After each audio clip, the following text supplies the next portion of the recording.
Sinangag kayo dyan. Luto na. Tayo maglalagay ng mantika sa ating kawali. At ilalagay natin ng itlog. Tayo magpiprito ng itlog. Yan ang ating panghahalo sa ating sinangag. Yan.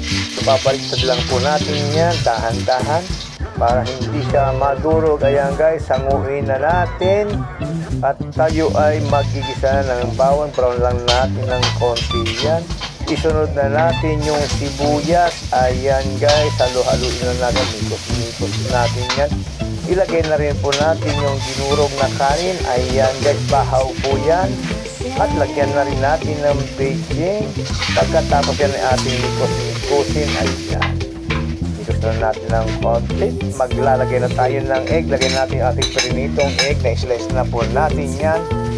At isunod na natin ang kanyang toyo. Pampasarap guys. Ayan, mikos lang natin ng mikos. Haluin natin ng haluin hanggang sa maluto guys. Ayan na, ang bango na guys. So luto na yan guys. Pwede na tayong kumain. Atin ang hahanguin yan guys. Ayan guys, kumuha lang tayo ng plato. Ayan guys, so mukhang masarap na guys. So ayan guys, pwede na tayong kumain. And thank you for watching.